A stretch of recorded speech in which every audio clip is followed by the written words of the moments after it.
स्वागत है आपका फ्री जीके चैनल पे। मेरा नाम है किरण भावर। आज हम कवर करने वाले हैं संविधान सभा से जुड़े 70 इंपॉर्टेंट एमसीक्यूज, वही सारे क्वेश्चंस जो पिछले कई सालों से कई बार एग्जाम में रिपीट होते आ रहे हैं। आप किसी भी एग्जाम की तैयारी करते हैं तो ये वीडियो इतनी ज़्यादा इंपॉर्टेंट है कि इससे रिलेटेड एक या फिर दो एमसीक्यूज आपको एग्जाम में देखने के लिए मिल जाएंगे।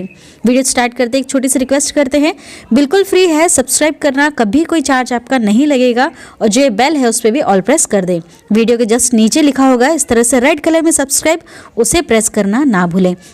वीडियो को पूरा देखिएगा क्योंकि मैं इसको एक्सप्लेन भी आप लोगों को साथ ही साथ करवाती जाऊंगी। इससे पहले वैसे हम पूरा चैप्टर पढ़ चुके हैं अच्छी तरह से डिटेल में संविधान सभा, ताकि जब मैं इससे रिलेटेड आप लोगों को एमसीक्यूज कर रहा हूँ तो एक भी मार्क्स हमारा इधर से उधर ना हो। ठीक है, अगर आप पहले इसको समझना चाहते हैं अच्छी तरह से तो उसकी वीडियो भी आपको प्लेलिस्ट में मिल जाएगी। अलग से प्लेलिस्ट बनी हुई है भारतीय राज्य व्यवस्था, भारतीय संविधान। ठीक है, चलिए स्टार्ट करते हैं। बिल्कुल स्किप नहीं करना है, आप लोगों को ध्यान से देखना है। 1922 ईस्वी में निम्नलिखित में से किसके द्वारा यह उद्गार व्यक्त किया गया कि भारतीय संविधान भारतीयों की इच्छानुसार होगा। देखिए, पढ़ने में टिपिकल लगता है लेकिन इसका सिंपल सा मीनिंग ये है कि इसमें से किसने ऐसा कहा था। ये भारतीय संविधान भारतीयों की इच्छा अनुसार होगा। ये लाइन किसकी है तो ये है महात्मा गांधी जी की। किसकी है?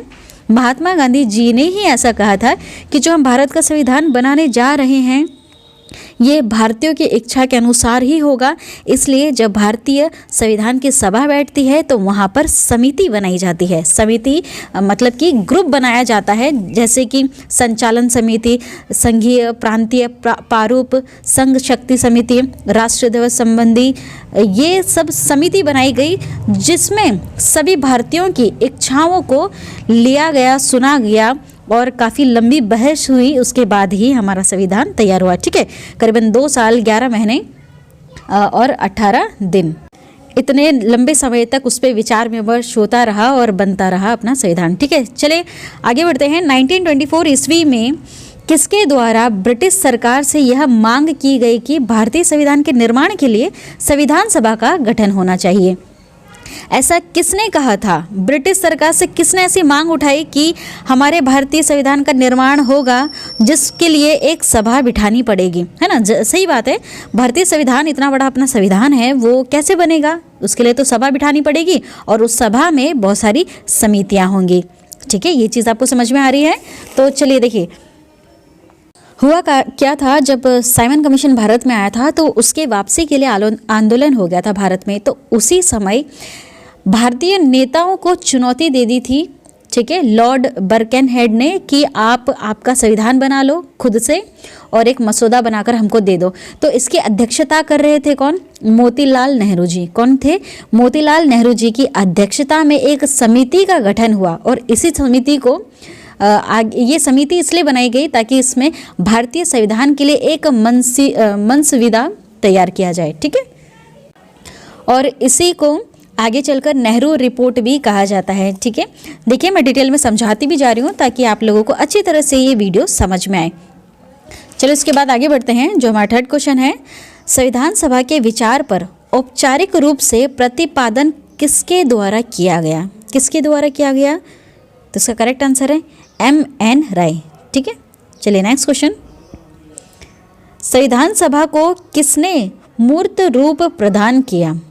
किसने प्रदान किया? मूर्त रूप मतलब मूर्ति होता है। ठीक है, तो एक मतलब स्ट्रक्चर किसने बनाया संविधान सभा का, ऐसा रूप किसने बनाकर तैयार किया? तो वो थे पंडित जवाहरलाल नेहरू जी। कौन थे? पंडित जवाहरलाल नेहरू जी ने संविधान सभा मतलब किस तरह की होनी चाहिए, इस तरह से एक मूर्ति कह सकते, एक चार्ट उन्होंने बनाया कि इस तरह से होना चाहिए। ठीक है, चलिए आगे बढ़ते हैं।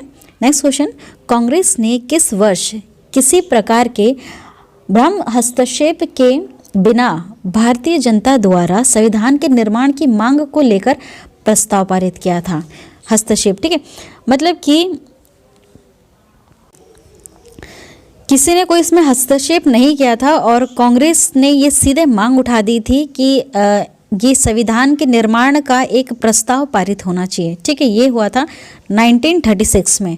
ठीक है, ये कांग्रेस ने किया था। कांग्रेस ने किस वर्ष किसी प्रकार के हस्तक्षेप, कोई भी हस्तक्षेप नहीं हुआ था, उसके बिना ही भारतीय जनता द्वारा संविधान के निर्माण की मांग को लेकर प्रस्ताव पारित किया था। तो इसका करेक्ट आंसर है 1936। ठीक है, करेक्ट आंसर होगा 1936।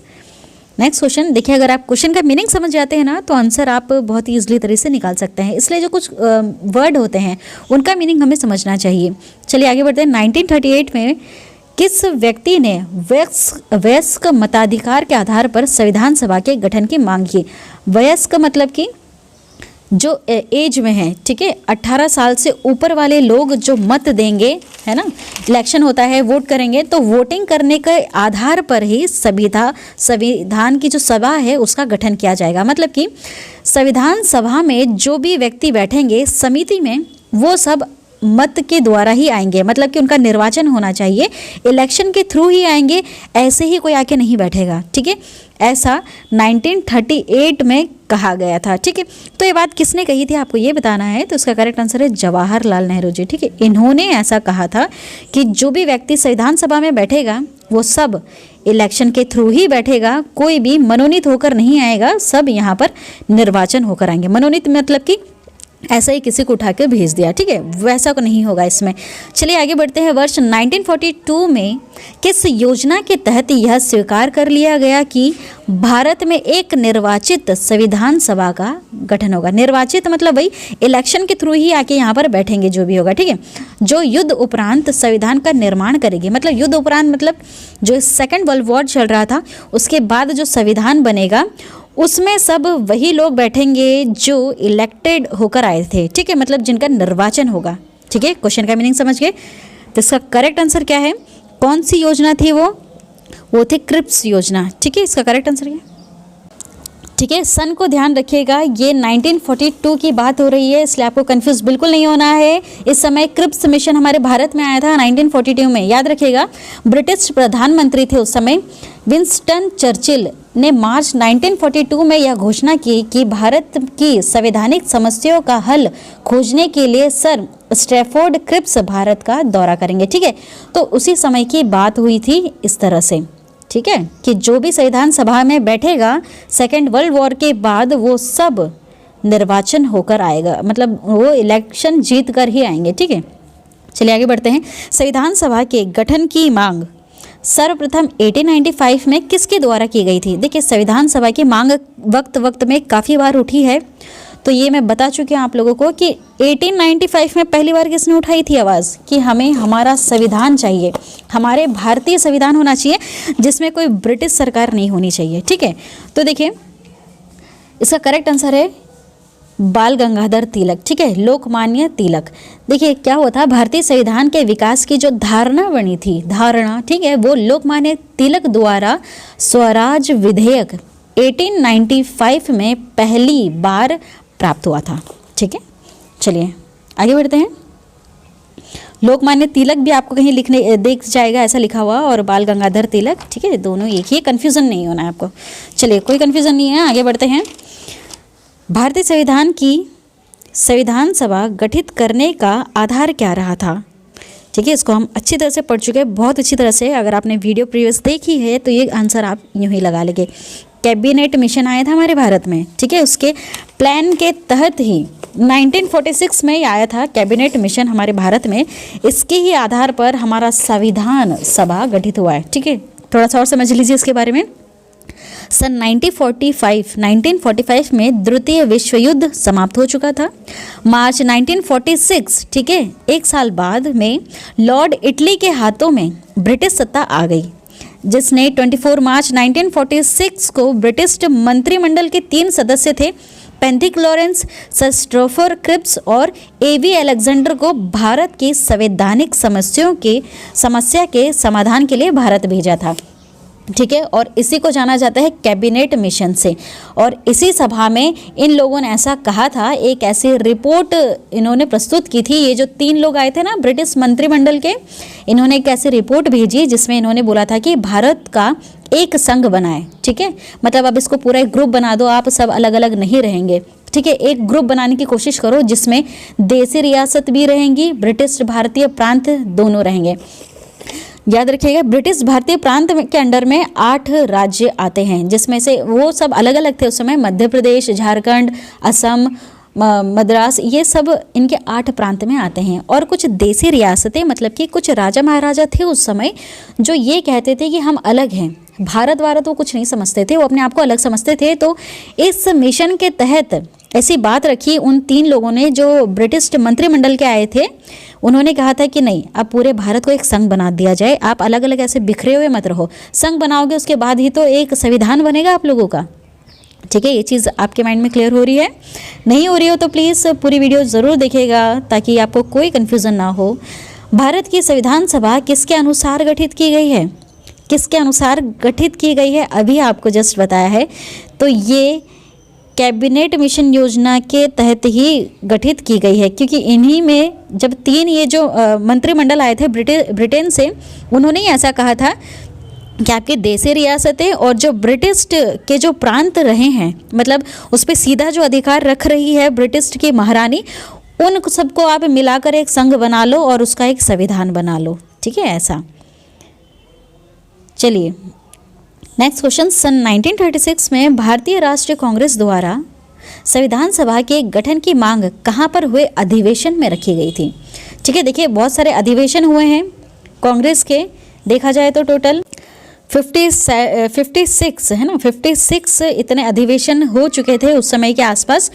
तो इन सब में मतलब जो कांग्रेस के जो अधिवेशन हुए थे है ना, उसमें ऐसी मांग रखी गई थी कि संविधान सभा का गठन होना चाहिए। तो आपको ये बताना है कि उस समय कहाँ पर हो रहा था ये अधिवेशन। तो ये फैज़पुर में हो रहा था। ठीक है, फैज़पुर प्लेस है, वहाँ पर कांग्रेस पार्टी का अधिवेशन चल रहा था और वहाँ पर ऐसी मांग उठाई गई थी सन 1936 में कि संविधान सभा का गठन होना चाहिए। ठीक है, चलिए आगे बढ़ते हैं।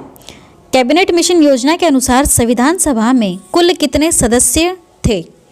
देखिए यहाँ पर आप कंफ्यूज हो सकते हैं, इसलिए मैंने पहले आपको अच्छी तरह से पढ़ाया था, समझा दिया था। देखिए कंफ्यूज बिल्कुल नहीं होना आप लोगों को। कैबिनेट मिशन योजना सन याद रखिएगा इसका 1946 में आई थी। हमारा भारत उस समय संयुक्त था, पाकिस्तान भी था इसमें, बांग्लादेश भी इधर से था। तो उस समय जब इतना बड़ा था हमारा भारत, तो वहाँ पर सीटें भी होंगी ज़्यादा। ठीक है, याद रखिएगा सीटें होंगी ज़्यादा। आपको डिजिट याद रखना है कि ये है 389। ठीक है, जब हमारा भारत अलग नहीं हुआ था पाकिस्तान वगैरह से, तो उससे पहले ये Cripps mission cabinet mission Bharat में आया था और इन्होंने बोल दिया था कि आप आपके संविधान सभा बना लो। लेकिन अब यहाँ पर क्या हुआ, जो मुस्लिम लीग थी उन्होंने बोला नहीं, हमको हमारा संविधान अलग बनाना है, पृथक बनाना है। पृथक मतलब कि बिल्कुल अलग बना दो हमारा, हम मुस्लिम लीग है, हमारा तो संविधान भी अलग होना और हमारा तो देश भी अलग होना। इसलिए जैसा आपको पता है कि 15 अगस्त को 1947 को हमारा भारत पाकिस्तान से बिल्कुल अलग हो गया। तो उसके बाद वापस संविधान सभा बैठानी पड़ी और उसमें फिर अलग मेंबर्स हैं। ठीक है, मतलब उसमें फिर ये मेंबर्स थोड़े से घट जाते हैं। तो ये चीज़ में आपको कन्फ्यूज़न नहीं होना है। देखिए सुनिएगा ध्यान से कि जब कैबिनेट मिशन योजना थी है ना, भारत का विभाजन होने से पहले, तो उस समय इतनी सीटें रखी गई थी 389, इतनी सीटें निर्धारित कर दी थी कि इतने लोग होना चाहिए इस संविधान सभा में। तो इसमें से इन्होंने 292 लोगों को ब्रिटिश भारत के गवर्नरों के जो अधीन में प्रांत थे वहाँ से लोगों को आना था। 292 लोग वहाँ से आना था, जो ब्रिटिश भारत था वहाँ से लोग आने थे इसमें। ठीक है, 4 लोग वहाँ से आने थे जो कमिश्नर प्रांत कहलाते थे, जो जैसे हो गया अजमेर, दिल्ली, कुर्ग, ब्रिटिश बलूचिस्तान है ना, वहाँ से 4 लोग आने थे। और 93 लोग कहाँ से आने थे, जो भारतीय रियासतें वाले थे, मतलब कि जो राजा महाराजा समझते थे अपने आप को, वहाँ से लोग आने थे। ठीक है, अगर इनको आप टोटल करते हैं तो ये पूरा टोटल ये 292 4 प्लस और 93 ये हो जाएगा 389। ठीक है, इतने लोग मतलब कैबिनेट मिशन में होने थे, इतने लोग होने थे, जिसमें से भी ये 3 अलग अलग हिस्से में है। ठीक है, ये चीज़ आपको समझ में आ गई। चलिए कन्फ्यूज़न नहीं होना है आपको। ये कैबिनेट मिशन की बात हो रही है जब भारत आज़ाद हो जाएगा, आज़ाद तो नहीं मतलब ये अलग हो जाएगा, 2 टुकड़ों में हो जाएगा। 15 अगस्त 1947 को तब यहाँ पर सीटें फिर वापस से अलग हो जाएंगी। ठीक है, ये चीज़ आपको समझ में आ गई ना। चलिए, यही तो एक पॉइंट है जिसको अगर आप समझ गए तो संविधान सभा समझना बहुत आसान है ना। देखिए, प्रस्तावित मूल संविधान में कुल सदस्यों का विभाजन किस प्रकार होना था। अब जो प्रस्तावित मूल संविधान था हमारा, ठीक है, अब इसमें किस तरह से उनको अलग अलग किया गया। देखिए, मैंने आपको बताया कि जो कमिश्नरी प्रांत जो थे, ठीक है, उसमें से 4 प्रतिनिधि होने थे और देशी रियासतें कितनी दी थी 93, और ब्रिटिश प्रांत से कितने लोग उठकर आने थे 292। इतने प्रतिनिधि होने थे। जो टोटल अगर इसका बनता है तो कितना है 389। ठीक है, देखिए यहाँ पर इस चार्ट से आप अच्छी तरह से समझ जाएंगे। तो जो ये क्रिप्स मिशन के तहत जो संविधान बनना था अपना, उसमें इतने मेंबर्स होने थे, जिसमें से इतने 292 तो ब्रिटिश प्रांत से हो गए, और देसी रियासतें जो राजा महाराजाओं से थे वो 93 लोग वहाँ से आए, और मुख्य कमिश्नरी जो चार हैं, दिल्ली, अजमेर, कुर्ग है कर्नाटक में है ना, और ब्रिटिश बलूचिस्तान, वहाँ से ये 4 प्रतिनिधि आने थे। इनका टोटल करेंगे तो हम उतना ही होगा 389। ठीक है, इस डिजिट को याद रखें। तो ये उपयुक्त सभी इसका आंसर होगा कि हाँ, ये सभी बिल्कुल सही है। मूल जो अपना संविधान था वो इतने अलग अलग सदस्यों में विभाजित कर दिया गया था। ठीक है, ये चीज़ आपको समझ में आ गई है ना। बहुत अच्छी बात है बच्चों। ये समझना थोड़ा मुश्किल हो जाता है, सभी लोगों के लिए इतना अच्छी तरह से नहीं समझ में आएगा। अगर आप 2-3 बार वीडियो देखेंगे तो और डाउट क्लियर होगा। अब देखिए, यहाँ पर और कंफ्यूज हो सकते हैं आप, इसलिए इसको ध्यान से सुनेगा। संविधान सभा में विभिन्न प्रांतों के लिए 292 सदस्यों का निर्वाचन होना था। इसमें से कांग्रेस के कितने प्रतिनिधित्व निर्वाचित होकर आए। देखिए, इन्होंने बोला तो है कि यहाँ से ब्रिटिश के जो प्रांत है वहाँ से इतने लोग आएंगे, मतलब इतनी सीटें हैं, लेकिन जब इलेक्शन हुआ और तो वहाँ से कितने लोग जीत कर आए, सिर्फ 208 लोग ही जीत कर आए। ठीक है, ये चीज़ समझ में आ गई। ये चीज़ बहुत ज़रूरी है समझना, है ना। देखिए, 292 लोगों को उसमें से जीतना था। जो ब्रिटिश प्रांत थे, जो ब्रिटिश मानती थी कि ये हमारा भारत का हिस्सा जो है, भारत के जो कुछ प्रांत है, जैसे आंध्र प्रदेश हो गया, अपना मध्य प्रदेश हो गया, ठीक है, मुंबई हो गया, तो इन सब को हिस्सा को अपना मानते थे। तो वहाँ से इतने लोग उठ के आने थे 292, लेकिन जब चुनाव हुआ तो सिर्फ कितने आए 208। ठीक है, ये डिजिट अगर आप याद कर लेंगे ना तो बहुत अच्छी बात है। चलिए आगे बढ़ते हैं। देखिए, इस क्वेश्चन को ध्यान से सुनिएगा। पुनर्गठन के फलस्वरूप वर्ष 1947 में संविधान सभा के सदस्यों की संख्या कितनी रह गई। याद रखिएगा, जो कैबिनेट मिशन जो हमारे भारत में आया था, ठीक है, 1946 में जब आया था, तो उस समय संविधान सभा की सीटें इन्होंने कितने रखी थी, अभी हमने पढ़ा 389। लेकिन आप सनी यहाँ पे ध्यान से देखिएगा, 1947 की बात हो रही है यहाँ पर। तो यहाँ पर क्या होता है, पाकिस्तान अलग हो गया, भारत अलग हो गया। तो जब अलग हो गए तो ये जो 389 सीटें थी वो कम हो जाएंगी, क्योंकि अलग अलग हो गया। तो सिर्फ कितनी बच गई सीटें, ये अब आपको बताना है। तो ये 299 सीटें थी। ठीक है, कितनी सीटें बच जाती हैं, सिर्फ 299 सीटें बच जाती हैं, जिसमें से 229 जो सदस्य होते हैं वो ब्रिटिश भारत से होते हैं, और जो 70 जो सदस्य होते हैं वो देसी रियासतों से होते हैं, मतलब राजा महाराजाओं वाले। ठीक है, ये चीज़ आपको समझ में आ गई। ये कंसेप्ट क्लियर होना बहुत ज़्यादा ज़रूरत है इस चीज़ की। पुनर्गठन हुआ, पुनर्गठन मतलब एक और बार सभा बैठी जब हमारे भारत का विभाजन हो गया। वापिस ज़रूरत पड़ गई, क्यों पड़ गई, क्योंकि पाकिस्तान में पड़ने वाली सीटें तो उधर चली गई, अब वो अपने भारत में तो कहलाएंगी नहीं। ठीक है, ठीक है। तो देखिए, अब संविधान सभा पुनर्गठित हुई तो उसमें देसी रियासतें के कितने प्रतिनिधित्व थे, कितने रह गए। मैंने अभी ये कंसेप्ट आप लोगों को क्लियर किया है। तो ये थे 70, कितने थे, अब ये 70 थे जो देसी रियासतें थी। ठीक है, वापस कंसेप्ट क्लियर करूँ क्या। देखिए, भारत जब अलग हो गया तो इसमें 299 सीटें रह गई, क्योंकि कुछ सीटें कहाँ चली गई, पाकिस्तान में चली गई। ठीक है, और इस तरफ बांग्लादेश तरफ चली गई। उसके बाद यहाँ पर इसको इन्होंने 2 हिस्सों में तोड़ा। 299 जो सीटें आनी थी वो आनी थी ब्रिटिश प्रांत से, और जो 70 सीटें जो आनी थी वो देसी रियासतों से आनी थी। ठीक है, ये चीज़ समझ में आई। तो इन सबका टोटल किया तो कितना हो रहा है 299, मतलब टोटल इतनी सीटें थी उसमें। ठीक है, यही मेन चीज़ आप लोगों को समझना होगा। चलिए आगे बढ़ते हैं। नेक्स्ट क्वेश्चन, पुनर्गठित संविधान सभा में विभिन्न प्रांतों के लिए कितने प्रतिनिधित्व थे। अभी कंसेप्ट क्लियर किया मैंने आपका। ये है 229 सॉरी है ना, 229 इतने होने थे विभिन्न प्रांत से, ठीक है, विभिन्न प्रांत से इतने होने थे जिसे हम ब्रिटिश प्रांत भी कह सकते हैं। और जो देसी रियासतें थी वो है 70, ठीक है। इन सब का टोटल करेंगे तो कितना हो जाएगा 299 टोटल। इतनी सीटें विधानसभा में होनी थी जब पुनर्गठन हुआ था एक और बार, है ना, ठीक है। ये कंसेप्ट क्लियर हो गया। वापस देख लीजिए, 229 सीटें विभिन्न प्रांतों से होनी थी, 70 देसी रियासतें थी और 299। नेक्स्ट क्वेश्चन, कैबिनेट मिशन योजना के अंतर्गत संविधान निर्मात्री परिषद में प्रत्येक प्रांत की आवंटित सदस्य संख्या निर्धारित करने के लिए एक प्रतिनिधित्व कितनी जनसंख्या के अनुपात में था। मतलब कि जो कैबिनेट योजना में संविधान परिषद के लिए जो सभा के लिए जो चुनने जाने थे, कितने 389 लोग जो चुने जाने थे, ये किस आधार पर इन्होंने किया कि सिर्फ इतने ही लोग चुने जाएंगे।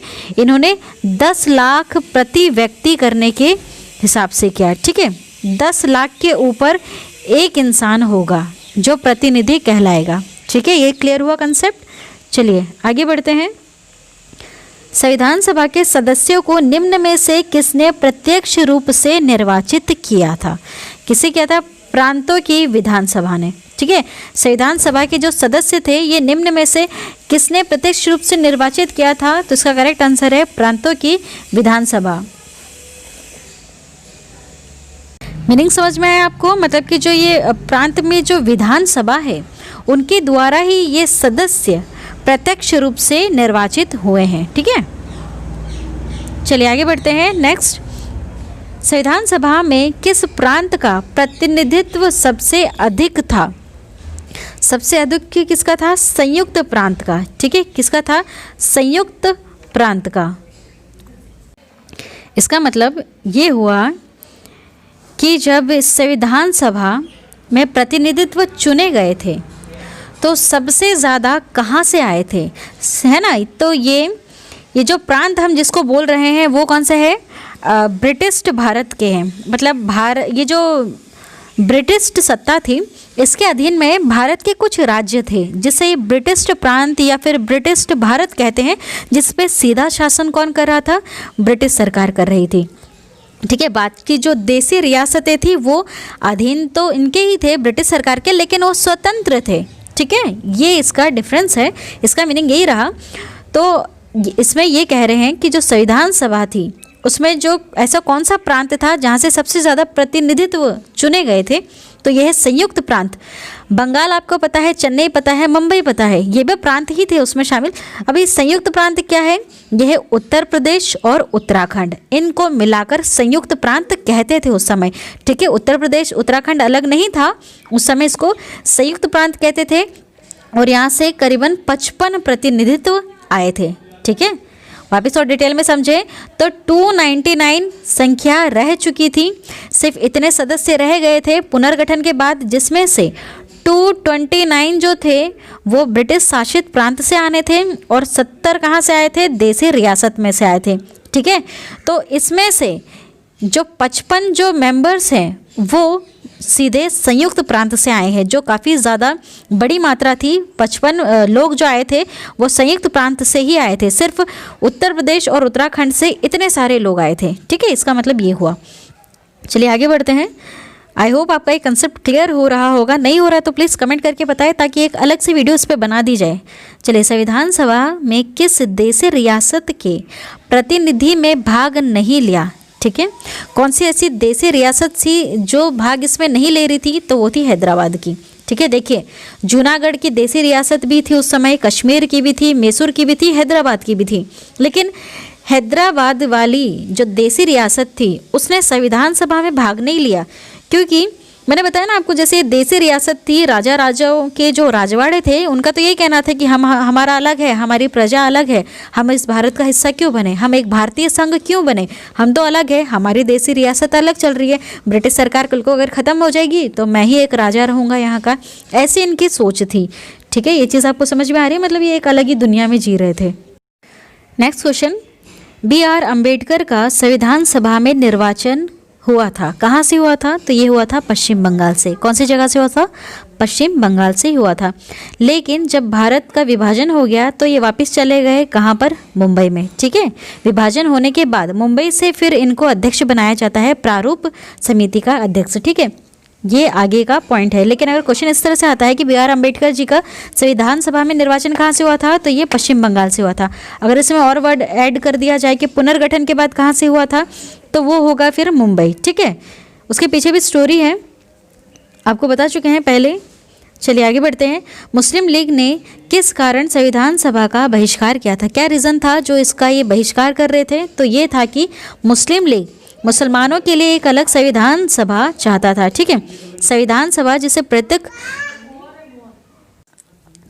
और साथ ही साथ इनकी ये मांग भी थी कि हमें पाकिस्तान भी अलग से चाहिए।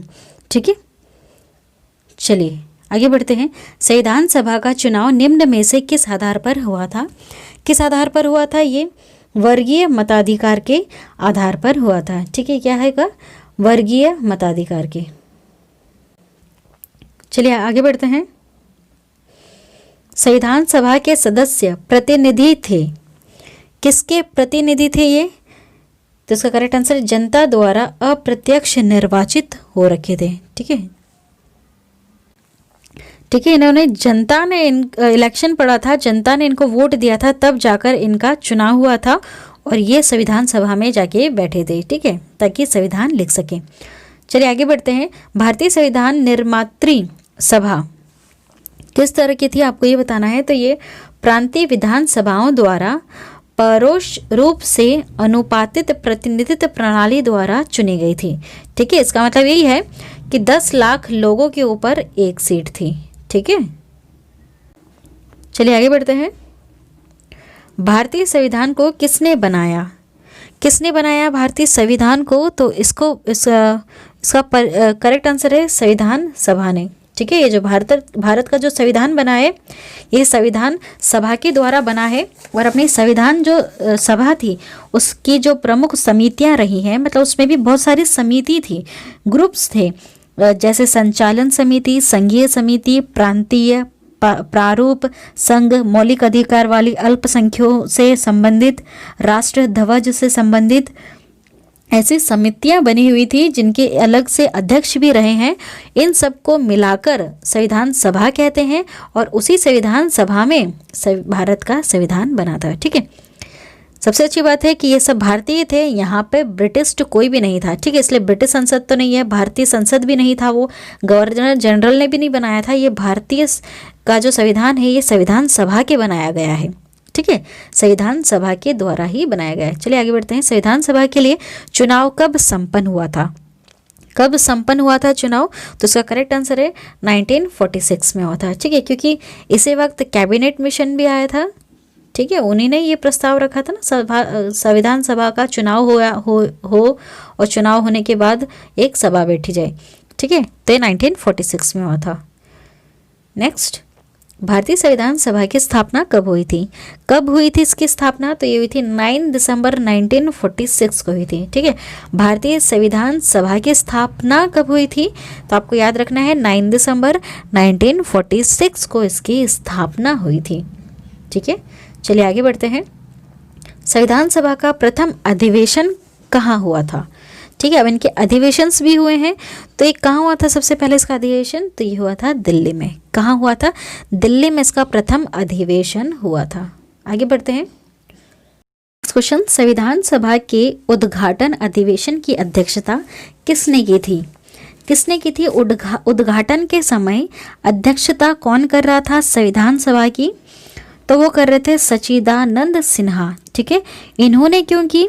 तो देखिए एक चीज़ समझिएगा, 9 दिसंबर 1946 ईस्वी को संविधान सभा की प्रथम बैठक जो नई दिल्ली में हुई थी, नई दिल्ली में भी कौंसिल चैम्बर था जो एक तरह का पुस्तकालय भवन था। ठीक है, सभा के जो सबसे बुजुर्ग इंसान थे उस समय वो थे डॉक्टर सच्चिदानंद सिन्हा। ठीक है, इनको सभा का अस्थायी अध्यक्ष चुना गया था। अस्थायी मतलब कि सिर्फ कुछ दिनों के लिए, ये सिर्फ 3-4 दिनों के लिए ही संविधान सभा के अध्यक्ष चुने गए थे। ठीक है, ये चीज़ आपको समझ में आई। और इसके आगे चलकर ये तो अस्थायी बने थे, लेकिन जो स्थायी रूप से जिन्हें बनाया गया था वो कौन थे? तो वो थे डॉक्टर राजेंद्र प्रसाद। वो हुए थे 11 दिसंबर 1947 को, उनको स्थायी रूप से अध्यक्ष बना दिया गया था। ठीक है, ये चीज़ आपको समझ में आ गई। ये कंसेप्ट क्लियर होना ज़रूरी है कि ये काफ़ी बुजुर्ग थे सच्चिदानंद सिन्हा, तो इनको ऐसे ही बना दिया गया कि अभी आनंद फानन में किसको अध्यक्ष बनाया जाएगा संविधान सभा का, यहाँ पर तो सब चुनकर आए हैं तो किसको बनाए, तो उन्होंने आनंद फानन में इनको सच्चिदानंद सिन्हा को कुछ समय के लिए ही बना दिया। ठीक है, तो उद्घाटन अधिवेशन के समय कोई अध्यक्ष तो चाहिए था, तो वो थे सच्चिदानंद सिन्हा, है ना, 9 दिसंबर को जो बने थे। लेकिन 11 दिसंबर को फिर किनको बना दिया गया? डॉक्टर राजेंद्र प्रसाद को, और वो स्थायी रूप से बन गए। ठीक है, क्वेश्चन घुमा के भी पूछ सकते हैं, तो ये चीज़ आपको याद रखना है। अब देखिए, संविधान सभा का पहला सत्र हुआ था, कब हुआ था? तो इसका करेक्ट आंसर है 9 दिसंबर 1946 को हुआ था। ठीक है, याद रखिएगा 9 दिसंबर 1946 को ये वो डेट है जब उद्घाटन हो रहा था। कहाँ पर? दिल्ली में। ठीक है, और पूछे दिल्ली में कहाँ, तो एक कौंसिल चैम्बर था जो एक तरह का पुस्तकालय भवन था, वहाँ पर पहली बैठक हुई थी। ठीक है, इसको पहली बैठक कह सकते हैं, पहला सत्र भी कह सकते हैं, जिसमें अध्यक्ष कौन कर रहे थे? जो सबसे बुजुर्ग रहे थे डॉक्टर सच्चिदानंद सिन्हा, जो कुछ समय के लिए थे। ठीक है, 3-4 दिन के लिए ही बने थे, अस्थायी तौर पर इनको अध्यक्ष चुन लिया गया था। ठीक है, चलिए कंसेप्ट और क्लियर हो गया, आगे बढ़ते हैं। संविधान सभा के अस्थायी अध्यक्ष कौन थे? अभी मैंने इसका आंसर आपको बताया है, तो इसका करेक्ट आंसर है सच्चिदानंद सिन्हा। ठीक है, समझ में आया? ये काफ़ी बुजुर्ग थे डॉक्टर सच्चिदानंद सिन्हा, तो इनको आनंद फानन में उद्घाटन करने के लिए अस्थायी तौर पर संविधान सभा का इनको अध्यक्ष चुन लिया गया उस समय 9 दिसंबर 1946 को। लेकिन 11 दिसंबर 1946 को किसको बनाया गया? फिर स्थायी तौर पर परमानेंट किसको बना दिया गया? डॉक्टर राजेंद्र प्रसाद जी को। ठीक है, संविधान सभा के स्थायी अध्यक्ष कौन थे? अभी मैंने आपका आंसर बताया है। चलिए, क्या है इसका करेक्ट आंसर? इसका करेक्ट आंसर है डॉक्टर राजेंद्र प्रसाद। ठीक है, क्वेश्चन आ चुका है। चलिए आगे बढ़ते हैं। 11 दिसंबर 1946 को किस संविधान सभा का स्थायी अध्यक्ष चुना गया था? किसे चुना गया था? किसे चुना गया था? वो है डॉक्टर राजेंद्र प्रसाद। ठीक है, देखिए मैंने सन अभी 2-3 बार रिपीट कर दिया था ऊपर पहले आपको कि 11 दिसंबर 1946 को डॉक्टर राजेंद्र प्रसाद जी को स्थायी तौर पर अध्यक्ष चुन लिया गया। लेकिन बात करते हैं 9 दिसंबर की 1946 को, तो उस समय अस्थायी, ठीक है, यहाँ पर अस्थायी तौर पर किसको चुना गया था? तो वो कौन थे? वो थे डॉक्टर सच्चिदानंद सिन्हा। ठीक है, कंफ्यूज नहीं होना है, कंसेप्ट क्लियर कर रखते चलिएगा। संविधान सभा के संवैधानिक सलाहकार कौन रहे थे? संवैधानिक सलाहकार कौन रहे थे? तो वो थे वेनेगल नरसिंह राव। कौन थे? वेनेगल नरसिंह राव, जिन्हें शॉर्ट फॉर्म में BN राव भी कहते हैं। तो ये वो थे जिन्होंने BN राव द्वारा तैयार, है ना, मतलब ये वो थे जिनके द्वारा तैयार किए गए संविधान के प्रारूप पर विचार विमर्श करने के लिए इनको संविधान सभा के द्वारा 29 अगस्त 1947 को एक संकल्प पारित करके प्रारूप समिति का गठन किया गया था। ठीक है, ये चीज़ समझ में आई आप लोगों को? मतलब ये सलाहकार रहे थे, ठीक है, जिन्होंने संविधान सभा के जो संवैधानिक सलाहकार हैं सिर्फ वो थे ये वेनेगल नरसिंह राव। कहते हैं ये जज थे, ठीक है, ये कोई प्रतिनिधि नहीं थे। जो मेंबर्स चुने गए थे ना संविधान सभा बनाने के लिए, 299 जो मेंबर्स थे, इतनी जो सीट की जो संख्या के जो थे भारत आज़ाद होने के बाद, तो उनमें से ये कोई एक नहीं थे, ये कोई नहीं थे, ये एक तरह के जज थे। ठीक है, तो ये सलाहकार बने हुए थे और इन्हीं के कहने पर डॉक्टर भीमराव अंबेडकर जी, जो अपने संविधान के जनक हैं या फिर जननी भी कहते हैं उनको, उनके कहने पर ही उन्हें पश्चिम बंगाल से इधर लेकर आ गए थे। ठीक है, क्योंकि इनकी जो भीमराव अंबेडकर जी है उनकी अध्यक्षता चली गई थी, मतलब जो इनकी जो सीट थी वो चली गई थी, क्योंकि जब भारत अलग हो गया था पाकिस्तान से, बांग्लादेश से, तो जो सीट ये जीते थे ये पश्चिम बंगाल तरफ से जीते थे, तो वो हिस्सा चला गया था बांग्लादेश में। तो क्या हुआ था कि अब भीमराव अंबेडकर जी कहीं के नहीं रहे थे, ना वहाँ से रहे थे ना यहाँ से रहे थे, इनकी तरफ कोई सीट नहीं थी। तो ये जो वेनेगल नरसिंह राव हैं, इन्होंने सिफारिश करी थी महाराष्ट्र के जो उस समय रहे थे, जो सीट जीत चुके थे, उनसे इन्होंने कहा था कि आप एक सीट खाली करवा दो और भीमराव अम्बेडकर जी को यहाँ पर बिठा दिया जाए, क्योंकि इनका संविधान सभा में होना बहुत ज़्यादा ज़रूरी है। ठीक है, ये स्टोरी समझ में है आपको? ये इनकी स्टोरी है थोड़ा पीछे की। चलिए आगे बढ़ते हैं। संविधान सभा के चुने हुए स्थायी अध्यक्ष कौन थे? स्थायी अध्यक्ष कौन थे? देखिए कितनी बार क्वेश्चन आ गया और कैसे घुमा घुमा के पूछ रहे हैं इस क्वेश्चन को। तो इसका करेक्ट आंसर है डॉक्टर राजेंद्र प्रसाद। ठीक है, तो मैंने कंसेप्ट आपको पहले ही क्लियर कर दिया समझा के, तो ये क्वेश्चन का आंसर देना आसान हो गया। निम्नलिखित में से कौन संविधान सभा का सदस्य नहीं था? इसमें से कौन है जो संविधान सभा के अध्यक्ष नहीं थे, आपको ये बताने हैं।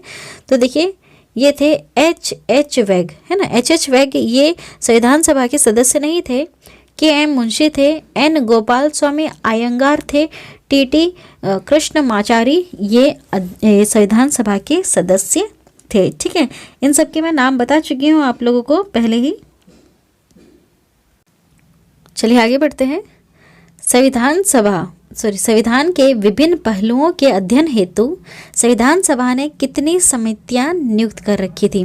कितनी समिति थी जो संविधान के जो विभिन्न पहलू थे उनके अध्ययन के लिए? संविधान सभा में कितने लोग थे? मीनिंग समझ में आ रहा है आपको? देखिए अपना जो संविधान है, जो पुस्तक है जिसमें बहुत सारे अनुच्छेद हैं, जिसमें कितने अनुच्छेद हैं उस समय कितने अनुच्छेद थे? 392, 22 भाग थे, 8 अनुसूचियाँ थी। ठीक है, उस समय की बात कर रहे हैं 1946 की। तो उस समय क्या हुआ था, जो संविधान बनाया है इतना बड़ा, उसकी जो अध्ययन होना था, स्टडी होनी थी, उसके लिए बहुत सारे लोगों की ज़रूरत थी। तो उन्होंने कुछ समितियां बनाई थी। समितियां मीन्स ग्रुप्स बना रखे थे जो हर इंसान के अधिकार को सुरक्षित रखे। तो ऐसे कितने ग्रुप्स बने हुए थे ये आपसे पूछा है। ठीक है, क्वेश्चन का मीनिंग समझ में है आपको? तो ये 13 थे। कितने थे? 13। ठीक है, इसको ध्यान में रखिएगा, टोटल 13 थे। चलिए आगे बढ़ते हैं। संविधान सभा के प्रारूप मसविदा समिति की नियुक्ति कब की गई थी? कब की गई थी? तो इसका करेक्ट आंसर है 29 अगस्त 1947 को। ठीक है, 29 अगस्त 1947 को संविधान सभा के जो प्रारूप मसविदा है समिति की नियुक्ति की गई थी। ठीक है, प्रारूप समिति जिसे कहते हैं, जिसे मसविदा भी कह सकते हैं, इस समिति की नियुक्ति की गई थी। और एक और चीज़ आपको याद रखनी है कि जो प्रारूप समिति है इसके अध्यक्ष रहे हैं डॉक्टर भीमराव अंबेडकर जी। ठीक है, कौन रहे हैं? डॉक्टर भीमराव अंबेडकर जी। और सलाहकार कौन थे? B.N. राव। ठीक है, चलिए आगे बढ़ते हैं। भारतीय संविधान सभा की प्रारूप मसविदा समिति के अध्यक्ष कौन थे? अभी मैंने आपको बताया है कौन रहे हैं अध्यक्ष। देखिए डॉक्टर भीमराव अंबेडकर जी हैं, डॉक्टर B.R. अंबेडकर भी इन्हें कहते हैं। कितनी बार क्वेश्चन रिपीट हो गया है और इसी क्वेश्चन को आगे तोड़ मरोड़ कर पूछ लेंगे। ठीक है, तो कंफ्यूज नहीं होना है आप लोगों को, क्वेश्चन वही रहते हैं, बस उनको थोड़ा घुमा के पूछ लेते हैं। संविधान सभा के प्रारूप जिसे मसविदा भी कहते हैं समिति के में सदस्यों की संख्या टोटल कितनी थी? कितने लोग थे इसमें, आपको ये बताना है। तो इसका करेक्ट आंसर है 7। कितने लोग थे? 7 लोग थे। ठीक है, इस ये जो प्रारूप समिति है इसमें 7 लोग बैठे हुए थे। उसके अध्यक्ष है डॉक्टर भीमराव अंबेडकर जी। नेक्स्ट, निम्नलिखित में से कौन भारतीय संविधान की प्रारूपण समिति के सदस्य नहीं थे? प्रारूपण समिति के सदस्य इसमें से कौन नहीं थे ये आपको बताना है। तो है डॉक्टर राजेंद्र प्रसाद। वो प्रारूपण समिति के सदस्य नहीं थे, लेकिन डॉक्टर राजेंद्र प्रसाद जी संचालन समिति के अध्यक्ष थे, साथ ही साथ राष्ट्र ध्वज संबंधी तथ्यार्थ समिति के अध्यक्ष थे। ठीक है, ये चीज़ आपको याद रखना है। प्रारूपण समिति के सदस्य नहीं थे, इसमें गोपालाचारी अयंगर, अलादी कृष्ण स्वामी, B.R. अंबेडकर जी ये थे। और अगर मैं और इनके नाम लूँ तो टोटल जो 7 लोग थे उनके नाम है डॉक्टर भीमराव अंबेडकर जी जो अध्यक्ष थे, N. गोपाल स्वामी अयंगर, फिर उसके बाद अलादी कृष्णा स्वामी अय्यर, कन्हैया लाल मणिक लाल मुंशी, सैयद मोहम्मद सादुल्ला, N. माधव राव। ठीक है, और लास्ट है D.P.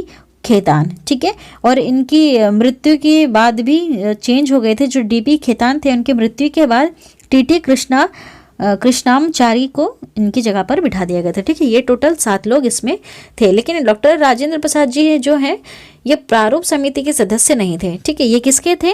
संचालन समिति और राष्ट्र ध्वज संबंधी तथार्थ समिति के सदस्य थे। ठीक है, देखिए कितना सारा डाटा आपको यहीं पे दे दिया मैंने, मतलब सारी चीजें मैंने वापस से आपको समझा दी यहीं पे। निम्नलिखित में से कौन प्रारूप मसविदा समिति का सदस्य इनमें से नहीं है? आपको ये बताना है। देखिए क्वेश्चन घुमा फिर के पूछ लिया गया है ना। जो मैंने अभी नाम लिया उसमें से क्या जवाहरलाल नेहरू जी का नाम लिया मैंने? नहीं, तो ये नहीं थे प्रारूप समिति के सदस्य। हाँ, लेकिन मोहम्मद सदाउल्ला ये थे, जिनका पूरा नाम है सैयद मोहम्मद सदाउल्ला। ठीक है, उसके बाद के.एम. मुंशी, गोपाल स्वामी अयंगर ये सदस्य थे। सिर्फ टोटल 7 ही सदस्य हैं, उनके नाम आप चाहो तो आसानी से ध्यान में रख सकते हो। बस ये याद रख लीजिएगा कि इनके जो अध्यक्ष थे वो थे भीमराव अंबेडकर जी और टोटल 7 लोग इसमें थे। संविधान की प्रारूप समिति के समक्ष प्रस्तावना का प्रस्ताव किसने रखा था? किसने रखा था? तो इसका करेक्ट आंसर है जवाहरलाल नेहरू जी ने। ठीक है, संविधान की जो प्रारूप समिति थी इसके समक्ष में प्रस्तावना का प्रस्ताव जो रखा है वो जवाहरलाल नेहरू जी द्वारा रखा गया था। आगे बढ़ते हैं। संविधान सभा के में सभी निर्णय किस आधार पर लिए गए थे? किस आधार पर लिए गए थे? तो यह सहमति और समायोजना के आधार पर लिए गए थे। ठीक है, संविधान सभा जब पारित किया गया था ना, तो उस समय हस्ताक्षर हो रहे थे कि क्या ये सही है या नहीं है। तो उस समय कितने लोग उपस्थित थे? तो वो थे 284। कितने लोग उपस्थित थे? 284 लोग उपस्थित थे। इन्होंने हस्ताक्षर किया था, तब जाकर संविधान जो हमारा लिखा गया है पुस्तक में वो जाकर सही माना गया कि हाँ चलो अब इसको पारित कर देते हैं, ये बिल्कुल सही है। ठीक है, तो सबकी सहमति और समायोजना के तहत पर ही संविधान सभा के सभी निर्णयों को सही माना गया है। ठीक है, सबकी सहमति हुई है उसके बाद ही, मतलब अगर कोई एक भी अगर अनुच्छेद है या फिर कोई एक भी अनुसूची भी है तो उसके ऊपर सबकी सहमति ली गई है कि क्या ये सही है, तब जाकर ही लिखा गया है। हमारा संविधान ऐसे ही नहीं लिखा गया है, उसके स्रोत क्या है, सब कुछ चीज़ें वो अभी हम आगे पढ़ेंगे।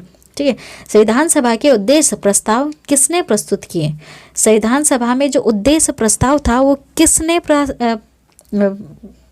प्रस्तुत किया था? तो वो है जवाहरलाल नेहरू जी। ठीक है, क्या था उनका उद्देश्य? उनका उद्देश्य ये था कि जो हमारा भारत है, इन्होंने ऐसा एक संकल्प लिया कि इस भारत में ये चीज़ें स्वतंत्र रहेंगी और जितने भी नागरिक हैं उन सबको हम एक बनाएंगे। ठीक है, मतलब कि जो अपना ये पूरा भारत है उसको एक संघ बनाया जाएगा। देशी रियासतें, ब्रिटिश के प्रांत, ये सब मिलाकर हम इसको एक करेंगे। जो ब्रिटिश भारतीय प्रांत कहलाते थे उन सबको मैं एक बनाऊंगा, इसे भारतीय संघ बनाएंगे और सबकी स्वतंत्रता को देखते हुए हम संविधान लिखेंगे। ठीक है, ये उद्देश्य था मेन, और यही उद्देश्य प्रस्ताव था, एक तरह से एक प्रस्ताव इन्होंने रखा था जवाहरलाल नेहरू जी ने कि क्या होना चाहिए अपनी संविधान में। ठीक है, संविधान सभा में। चलिए आगे बढ़ते हैं। भारतीय संविधान सभा की संघीय शक्ति समिति के अध्यक्ष कौन थे? संघीय शक्ति के अध्यक्ष कौन थे? तो वो थे पंडित जवाहरलाल नेहरू जी। कौन थे? पंडित जवाहरलाल नेहरू जी थे। इसको याद रखिएगा ध्यान से। संघीय शक्ति समिति है ना, बहुत सारी समिति हैं, है ना, नाम जैसे अभी हमने पढ़ा था कि टोटल कितनी समितियां हैं? 13, है ना, जिसमें से कुछ प्रमुख समितियां हैं जिनका नाम है संचालन समिति, संघीय संविधान समिति, प्रांतीय संविधान समिति, प्रारूप समिति, संघ शक्ति समिति, मौलिक अधिकारों एवं अल्पसंख्यों संबंधी परामर्श समिति, राष्ट्र ध्वज संबंधी पदार्थ समिति। ठीक है, ये मतलब जो 7 अभी मैंने नाम लिए ये बहुत ज़्यादा महत्वपूर्ण है, बाकी तो थी टोटल 13। ठीक है, तो जो संघीय शक्ति समिति है इनके जो अध्यक्ष थे वो पंडित जवाहरलाल नेहरू जी हैं। ये पूरा चार्ट मैंने बनाकर आपको जिसमें हमने डिटेल में समझा है उस वीडियो में बता दिया है, वैसे ट्रिक से अलग से भी याद करवा दूंगी। चलिए आगे बढ़ते हैं। भारतीय संविधान को अपनाया गया। भारतीय संविधान को अपनाया गया तो ये संविधान सभा द्वारा। ठीक है, संविधान सभा द्वारा। देखिए क्वेश्चन घुमा के पूछ लिया, उससे पहले भी हमने इससे रिलेटेड क्वेश्चन पढ़ा था। क्या था कि भारतीय संविधान को किसने बनाया? ठीक है, क्वेश्चन ऐसा पूछ लिया जिसका आंसर था संविधान सभा ने, और यहाँ पर क्वेश्चन क्या कर दिया इन्होंने, भारतीय संविधान को अपनाया गया संविधान सभा द्वारा। ठीक है, मीनिंग वही है। आप अगर इसका डीप नॉलेज समझ जाओगे, जो डीप में हम समझते हैं इसके बारे में, तभी आप ये वर्ड को अगर घुमा के भी पूछेंगे ना तो आप कंफ्यूज नहीं हो पाओगे। भारत को एक संविधान देने का प्रस्ताव संविधान सभा द्वारा पारित किया गया था। भारत को एक संविधान देने का जो प्रस्ताव था वो संविधान सभा द्वारा कब पारित किया गया, तो उसका करेक्ट आंसर है 22 जनवरी 1947 को। नेक्स्ट क्वेश्चन, संविधान निर्मात्री सभा में राष्ट्र ध्वज संबंधी पदार्थ समिति के अध्यक्ष कौन थे? मैंने अभी आपको इसका आंसर बताया है, तो वो कौन है, डॉक्टर राजेंद्र प्रसाद। ठीक है, जो डॉक्टर राजेंद्र प्रसाद जी हैं वो राष्ट्र ध्वज संबंधी तदर्थ समिति के अध्यक्ष रहे हैं। नेक्स्ट, राष्ट्रीय झंडे की अभिकल्पना को भारत की संविधान सभा ने कब ग्रहण किया था? कब ग्रहण किया था, तो इसका करेक्ट आंसर होगा जुलाई 1947। अगर इसका डेट याद करें तो वो है 22 जुलाई 1947। ठीक है, कभी डेट भी पूछ सकते हैं, कभी ऐसे भी पूछ सकते हैं, तो आपको याद रखना होगा 22 जुलाई 1947 के दिन हमारा जो राष्ट्रीय झंडा बन के जो तैयार हुआ था उसको अपना लिया गया था। ठीक है, चलिए आगे चलते हैं। भारतीय संविधान सभा ने भारतीय राष्ट्रीय ध्वज की रूपरेखा को अंगीकार किया, कब किया? देखिए क्वेश्चन घुमा के पूछ लिया है, मीनिंग वही है जो अभी हमने ऊपर आंसर दिया, 22 जुलाई 1947। ठीक है, इस तरह से आपको कभी भी कंफ्यूज नहीं होना है, मीनिंग वही है। ठीक है, देखिए भारतीय संविधान ने भारतीय राष्ट्रीय ध्वज की रूपरेखा को अंगीकार कब किया? ठीक है, तो ये डेट है। उससे पहले जो क्वेश्चन था जो भी हमने पढ़ा उसमें उन्होंने डेट नहीं दे रखी थी। ठीक है, क्वेश्चन का मतलब वही है, डेट नहीं दे रखी थी, सीधे सन दे दिया था। तो याद रखना होगा आपको 22 जुलाई 1947। ठीक है, 22 जुलाई 1947 को अपना जो भारत का जो झंडा है राष्ट्रीय ध्वज उसको अपनाया गया था भारतीय संविधान द्वारा। संविधान सभा ने संविधान की अंतिम रूप से किस दिन पारित किया था? अंतिम रूप से किस दिन उसको पारित कर दिया था? तो इसका करेक्ट आंसर होगा 26 नवंबर 1949 को। ठीक है, संविधान सभा ने संविधान को अंतिम रूप से किस दिन पारित कर दिया था? 26 नवंबर 1946 को। ठीक है, अब यहाँ पर एक चीज़ समझिएगा, संविधान को जब 26 नवंबर 1946 ईस्वी को संविधान सभा द्वारा पारित किया गया तब उसमें कुल 22 भाग थे और 395 अनुच्छेद थे और 8 अनुसूचियाँ थी। ठीक है, अभी जो वर्तमान समय है हमारे भारत का उसमें संविधान में 22 भाग हैं, 395 अनुच्छेद हैं और 12 अनुसूची हैं। ठीक है, ये चीज़ आप ध्यान रखिएगा, अनुसूची बढ़ा दी गई है। पहले जब इसको पारित किया था तो सिर्फ 8 अनुसूची थी, लेकिन बाद में अभी वर्तमान की बात करें तो 12 अनुसूची है। ठीक है, ये एक इसका मेन डिफरेंस है। आगे बढ़ते हैं, संविधान सभा अंतरिम रूप से किस दिन आखिरी बार मिली थी? तो इसका करेक्ट आंसर है 24 जनवरी 1950 को। ठीक है, 24 जनवरी 1950 को ये आखिरी बार मिले थे। ठीक है, मतलब कह सकते हैं कि अंतिम बैठक हुई थी। संविधान सभा की जो अंतिम बैठक हुई थी 24 जनवरी 1950 ईस्वी को हुई। उसी दिन संविधान सभा के द्वारा डॉक्टर राजेंद्र प्रसाद जी को भारत का प्रथम राष्ट्रपति चुना गया था। ठीक है, लेकिन एक और चीज़ है उसके बाद समझने के लिए कि जो संविधान सभा जो बनी हुई थी उस समय वो 26 जनवरी 1950 से 51, 52 में हुए जो आम चुनाव थे उसके बाद जो बनने वाली नई संसद थी। अब याद रखना एक चीज़, संविधान सभा यहाँ तक ही थी, उसके बाद अब बननी थी संसद। ठीक है, संविधान सभा इसलिए बनी थी ताकि संविधान बनाया जाए भारत का, और वो तब तक उसने काम किया जब तक कि एक नई संसद नहीं चुन ली गई जनता द्वारा, चुनाव के द्वारा, तब तक उन्होंने काम किया। ठीक है, आखिरी बैठक तो उन्होंने कब करी थी? 24 जनवरी 1950 को, लेकिन वो अंदर ही अंदर काम करती रही। सन 1951 से 52 में जो चुनाव हो रहे थे तब तक उसने काम किया जब तक कि कोई नई संसद नहीं बन गई। ठीक है, ये चीज़ आपको समझना होगा, ये कंसेप्ट है। चलिए आगे बढ़ते हैं। संविधान सभा के कितने उपस्थित सदस्यों ने संविधान पर हस्ताक्षर किया था? अभी मैंने आपको उसका आंसर बताया था, है ना। तो इसका करेक्ट आंसर है 284। इतने लोग उस समय उपस्थित थे, इन्होंने हस्ताक्षर किए थे। कितने? 284 लोग उपस्थित रहे और इन्होंने हस्ताक्षर कर दिया कि हाँ, अपने भारत का जो संविधान बनके तैयार हुआ है ये बिल्कुल सही है और अपने भारतीयों के लिए बिल्कुल सही है। ठीक है। संविधान सभा द्वारा अंतरिम रूप से पारित संविधान में कुल कितने अनुच्छेद और अनुसूची थे? ठीक है, अंतिम रूप में मतलब जब आखिरी बार उन्होंने ये जो संविधान पारित किया था उसमें कितने अनुच्छेद और अनुसूचियां थी? ये थी 395 अनुच्छेद और 8 अनुसूचियां। ठीक है, याद रखिएगा, इस चीज़ को घोट लीजिए। 395 अनुच्छेद थे, 8 अनुसूचियां थी। लेकिन अगर अभी की मैं बात करूं, वर्तमान समय की, तो अपने संविधान में 22 भाग हैं, 395 अनुच्छेद है, उतने जितने उस समय थे। लेकिन अनुसूची कितनी हो गई? 8 से 12 हो गई। ठीक है, ध्यान रखिएगा, काफ़ी ज़्यादा इंपॉर्टेंट है क्वेश्चन, घुमा के पूछ लेंगे। चलिए, संपूर्ण भारतीय संविधान के निर्माण में संविधान सभा को कितना समय लगा? कितना समय लगा? मैंने शुरू में ये आंसर बता दिया था जब हम इसको स्टार्ट करने वाले थे। तो देखिए, 2 साल 11 महीने और 18 दिन, इतना समय लग गया अपने भारतीय संविधान को बनाने में।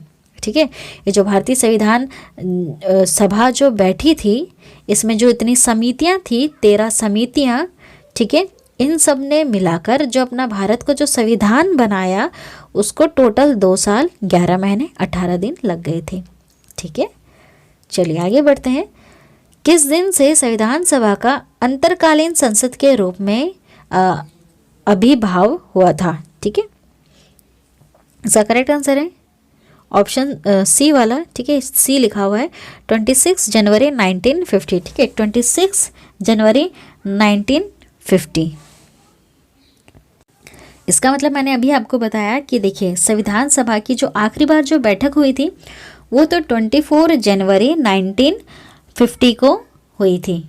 ठीक है, आखिरी बैठक तो तब हुई थी, लेकिन संविधान सभा ने 26 जनवरी 1950 से 1951 और 1952 में जो आम चुनाव हो रहे थे, उसके बाद भी जब तक नई संसद नहीं बन जाती, तब तक इन्होंने भारत की अंतरिम संसद के रूप में काम किया। ठीक है, तो अंतरिम संसद को अंतरकालीन संसद भी कहते हैं। तो इनको उन्होंने कब अंतरकालीन संसद बन के काम किया? तो ये 26 जनवरी 1950। ठीक है, ये चीज़ बहुत इंपॉर्टेंट है, ध्यान रखिएगा। चलिए, जिस संविधान सभा द्वारा भारत के संविधान का अधिनियम किया गया, उसके सदस्य कौन रहे थे? कौन रहे थे? इसका करेक्ट आंसर है विभिन्न प्रांतों की विधानसभा द्वारा नामित। ठीक है, क्वेश्चन समझ लीजिए। जिस संविधान सभा द्वारा भारत के संविधान का अधिनियम किया गया, उसके सदस्य जो थे वो थे विभिन्न प्रांतों की विधान सभा द्वारा नामित थे। चलिए आगे बढ़ते हैं।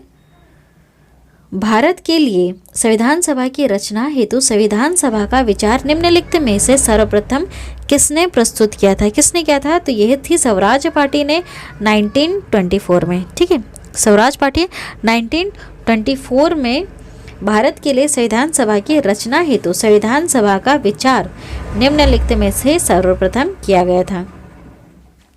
चलिए नेक्स्ट क्वेश्चन। निम्नलिखित कथनों में से कौन सा एक सही है, आपको बताना है। तो उसका मैं डायरेक्ट आंसर बता देती हूँ। वर्ष 1946 में प्रांतीय सभा द्वारा भारत की संविधान सभा चुनी गई थी। ठीक है, याद रखिएगा, 1946 में प्रांतीय सभा द्वारा भारत की संविधान सभा को चुना गया था। ठीक है, ये इसका करेक्ट आंसर है। बाकी जो भी ऑप्शन दे रखे हैं ये गलत है। चलिए नेक्स्ट क्वेश्चन। वो जो ऑप्शन बचे हुए थे वो आपको कंफ्यूज करने के लिए थे। देखिए, अब आपको यहाँ पर बताना है कि निम्नलिखित कथनों में से कौन से संविधान सभा के गठन के बारे में सही है। ठीक है, तो जो सही मैं आपको बता देती हूँ। इसमें सही ये है कि संविधान सभा के सदस्यों का जो चयन 1946 में हुआ था वो प्रांतीय चुनाव के आधार पर किया गया था। ठीक है, प्रांत थे उसमें, ब्रिटिश सरकार के प्रांत थे। ठीक है, 4 कमिश्नरी थे उसमें और बाकी देसी रियासतें थी। है ना, इन सबको मिलाकर थी, तो इनको प्रांतीय चुनाव कहा जाता है कि वो सब प्रांत थे, कोई राज्य नहीं कहते थे उनको, प्रांत कहते थे, और देसी रियासतें थी, उन सब के आधार पर ये चुने गए थे। ठीक है, और एक और इसका ये है कि सामूहिक सहभागिता का भाव उत्पन्न करने के लिए जनता से सुझाव मांगे गए थे। ठीक है, मतलब कि यहाँ पर सुझाव मांगे गए थे जनता से। ठीक है, इनके मन में एक भाव उत्पन्न करने के लिए कि हाँ, जो हम कर रहे हैं, संविधान जो बना रहे हैं, आप लोगों के लिए बिल्कुल सही है। ठीक है, उसमें कुछ रूल्स और रेगुलेशन हो जाएंगे जो काफ़ी अच्छे रहेंगे, है ना। तो इसका करेक्ट आंसर होगा ऑप्शन डी वाला, कि जो 1 और 4 है वो बिल्कुल सही है। ठीक है, जनता के चुनाव, जनता के लिए ही ये बनाया गया था। सबसे पहले ही हमारा क्वेश्चन ये था ना कि किसने ऐसा कहा कि भारतीय संविधान भारतीयों की इच्छानुसार होगा, तो वो महात्मा गांधी जी ने कहा था। ठीक है, हमारा पहला क्वेश्चन ही यही है। चलिए आगे बढ़ते हैं। भारतीय संविधान सभा के प्रथम दिन के अधिवेशन की अध्यक्षता इन्होंने की थी। भारतीय संविधान सभा के प्रथम दिन के अधिवेशन अध्यक्षता किसने की थी? मैंने बताया था आपको, वो थे डॉक्टर सच्चिदानंद सिन्हा। ये काफ़ी ज़्यादा बुजुर्ग थे, तो इनको यूं ही कुछ दिनों के लिए बना लिया था। और अगर इसकी डेट याद करते हो तो वो है 9 दिसंबर 1946 को, ऐसे ही इनको बना लिया गया था उद्घाटन करने के लिए, है ना, सबसे पहले दिन। और बाकी कुछ दिन बाद, है ना, 9 के बाद 11 तारीख को किसको बना दिया गया स्थायी तौर पर? वो थे डॉक्टर राजेंद्र प्रसाद जी। ठीक है, चलिए आगे बढ़ते हैं। भारत के संविधान का निर्माता किसे माना जाता है? कौन है भारत के संविधान का निर्माता? जनक, जननी कौन है? भारत के संविधान का जनक या फिर भारत के संविधान की जननी? इस तरह से क्वेश्चन घुमा लेंगे तो ऑप्शन टिक यही करना है। BR अम्बेडकर जी, भीमराव अम्बेडकर जी।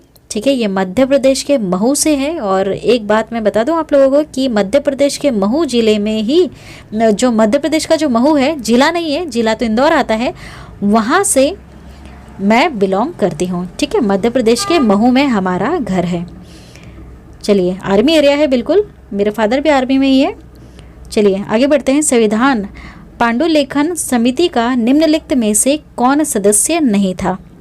तो इसका करेक्ट आंसर है जवाहरलाल नेहरू जी। ठीक है, वापस पढ़ लेते हैं। संविधान पांडुलेखन समिति का निम्नलिखित में से कौन सदस्य नहीं है? तो वो जवाहरलाल नेहरू जी इसके सदस्य नहीं है। लेकिन कौन कौन है? Mohammad शादुल्लाह, KM Munshi, AK Iyer. ठीक है, ये जो पांडुलेखन समिति है, इनके ये सदस्य रहते हैं।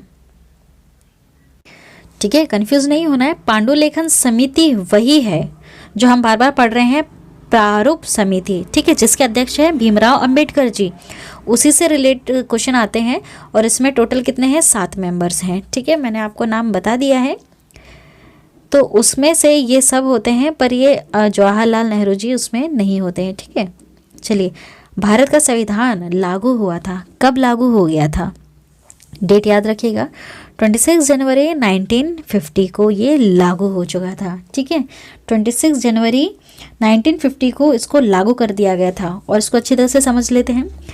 संविधान में जो कुल अनुच्छेद है, उनमें से जो 15 अनुच्छेद थे, उनको 26 नवंबर 1949 को ही मतलब प्रवर्तित कर दिया गया था। लेकिन जो बाकी जो बच गए थे अनुच्छेद, उसमें से उनको 26 जनवरी 1950 को लागू कर दिया गया था। मतलब पूरी तरह से अगर कहते हैं कब लागू किया गया था, वो है 26 जनवरी 1950 को। लेकिन सिर्फ 15 कब लागू किए गए थे?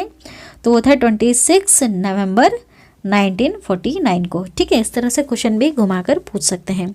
2 बार लागू किया गया था, एक बार सिर्फ शुरू के 15 ही लागू किए थे, बाकी जो बचे हुए थे उन सबको बाद में 26 जनवरी 1950 को लागू कर दिया था। ठीक है, जो सिर्फ 15 थे उनको 26 नवंबर 1949 को लागू किया था। और बाद में कुछ समय बाद 26 जनवरी 1950 को सारे लागू कर दिए थे, पूरी तरह से लागू कर दिया था। नेक्स्ट क्वेश्चन, संविधान को 26 जनवरी के दिन लागू करने का निर्णय इसलिए किया गया क्यों लागू करने की बात की इन्होंने? क्या रीज़न था? कांग्रेस ने इस तिथि को 1930 में स्वतंत्रता दिवस के रूप में मनाया था। ठीक है, 1930 को इसको स्वतंत्रता दिवस के रूप में भी मनाया गया था, इसलिए इस तारीख को लागू करने का निर्णय लिया था। इसलिए इन्होंने 15 तो पहले ही कर दिए थे संविधान के संविधान के जो कुछ अनुच्छेद वगैरह थे उनको इन्होंने पहले ही लागू कर दिया था, 26 नवंबर 1949 को लागू कर दिया था, लेकिन पूरी तरह से अच्छी तरह से कब लागू किया था इन्होंने? 26 जनवरी 1950 को। इस डेट का इंतज़ार क्यों कर रहे थे? क्योंकि कांग्रेस ने इस तिथि को 1930 में स्वतंत्रता दिवस के रूप में मनाया था, इसलिए इस डेट का ये वेट कर रहे थे। ठीक है, ये चीज़ समझ गए आप लोग। चलिए आगे बढ़ते हैं। भारतीय संविधान सभा में महिला सदस्यों की कितनी संख्या थी? कितनी थी?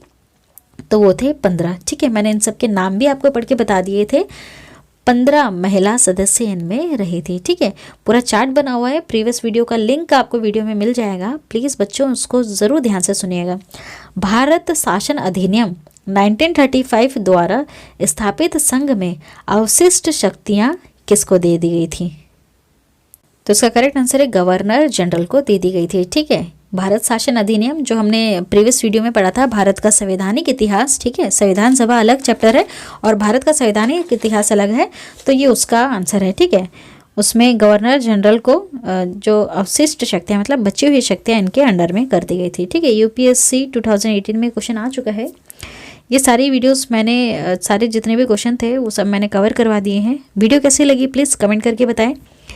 मैंने बहुत ज़्यादा डिटेल में आप लोगों को इसलिए ही समझाया क्योंकि ये एक ऐसा टॉपिक है जिसे समझना हर भारतीयों के लिए बहुत ज़्यादा ज़रूरी है, इसलिए मैंने इतनी ज़्यादा इस पर मेहनत की इस वीडियो पर। तो प्लीज़ अगर आप इस वीडियो को भी अगर ध्यान से देखोगे ना तो बहुत सारे कंसेप्ट यूँ ही क्लियर हो जाएंगे। बहुत ज़्यादा डिटेल में समझने के लिए वो जो वीडियो का एक लिंक मिल जाएगा आपको डिस्क्रिप्शन में, या फिर मैंने प्लेलिस्ट का नाम बता दिया है जिसका नाम है भारतीय संविधान या फिर भारतीय राज्य व्यवस्था। उस प्लेलिस्ट में आपको वीडियो मिल जाएगी संविधान सभा करके। ठीक है, तो उसको डिटेल में समझें और उसके बाद इस एमसीक्यूज को करेंगे तो आराम से हो जाएंगे। ये जो चैप्टर है थोड़ा सा टिपिकल होता है, हर किसी को नहीं समझ में आता है क्योंकि कुछ कंसेप्ट्स होते हैं, कुछ वर्ड्स के पीछे कुछ स्टोरी होती है, इसलिए वो सारी चीज़ें मैंने समझा दी पहले। ठीक है, चलिए वीडियो पसंद आती है वीडियो को लाइक कीजिए, हमारे चैनल को सब्सक्राइब कीजिए, बिल्कुल फ्री है, कोई चार्ज नहीं लगेगा।